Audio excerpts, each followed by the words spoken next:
In this one, I'm going to show you how to make a casting.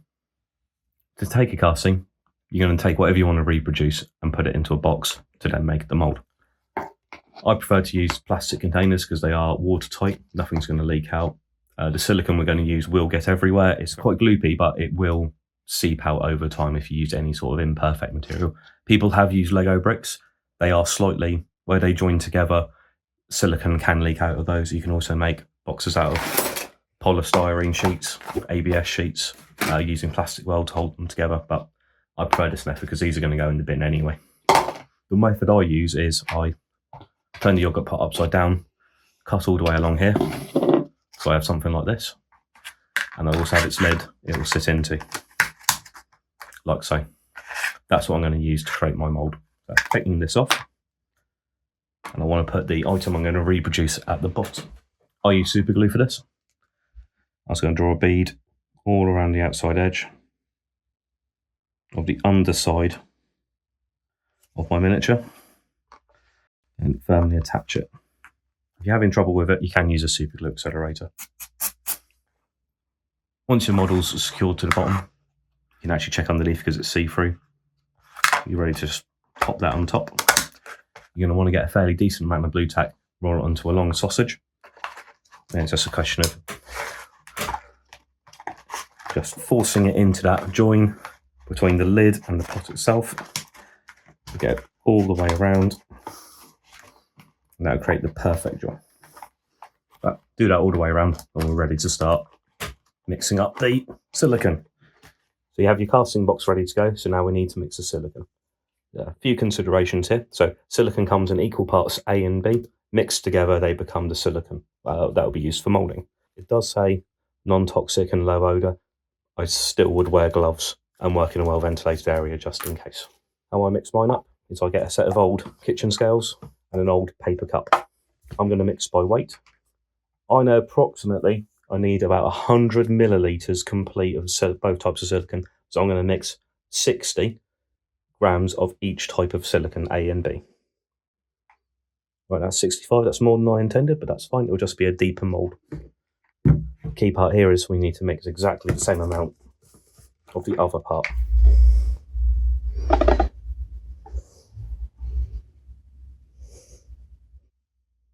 There we go. So we have the correct amount. Now we've gone a gram over somehow. That's annoying. You can see I've bought the clear version. You can get easier mixer versions which will change colour as you mix the two parts together. I have no way of telling if this is thoroughly mixed or not, so I'm going to be stirring for about 5 minutes. Normally, if I was resin casting, I could actually add a colour to it, just a simple paint to see if it was mixing. If you do that with silicone, you're going to destroy your mould before you've even started. I've spent the last 5 minutes thoroughly mixing this all up, but as a consequence, don't know how well you can see that, there are lots of air bubbles that have now been caught by the mixing process. This isn't game-changing, but you do want to get rid of as many of those as you can. So normally, if this was a professional casting video, you'd introduce pressure pots and vacuum chambers. But for the purpose of this, just lightly tap the mix for a couple of minutes to get all those bigger bubbles to come to the surface. This is a bit boring, so we'll cut back in a minute, but do make sure you go through this process. If you do get into casting, it might be worth picking up one of these, which is a cheap massage gun. And you can use that to shake the bubbles out. Once you use whatever method you can to try and degas the silicone, you're going to want to move on to creating the mould.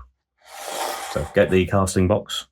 At this stage, when you're pouring it, you can actually add more bubbles in by holding something close to the miniature. It will stop those bubbles, that air being caught in there. I'm going to make sure we cover everything. I've used a clear silicone. I don't know, again, I'm not too sure how well this is going to pick up on camera, but there are still lots of air bubbles in there.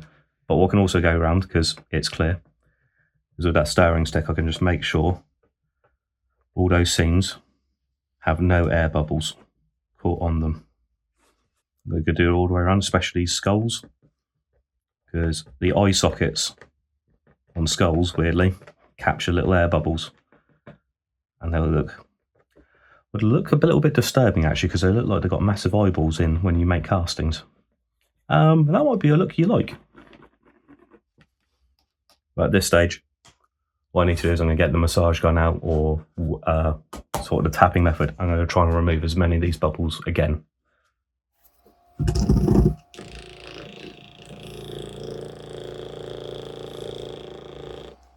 Again, once you've gone through that degassing process, we're going to let that cure for up to 24 hours. Well, let's actually say, let's call it a minimum of 24 hours. Do your best to not disturb it during this time, and as best you can, put it on a perfectly flat surface. If you have a spirit level or something, you can use that to create one if you don't already have one. It's been well over 24 hours, so let's separate our mold out, see what we've got.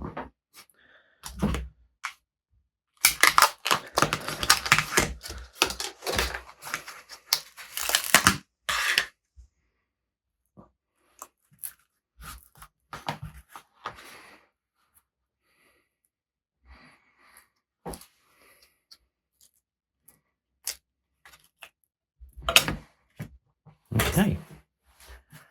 So what I would recommend now is washing it out with some washing up liquid, just quickly with an old toothbrush. I think that's a good cast.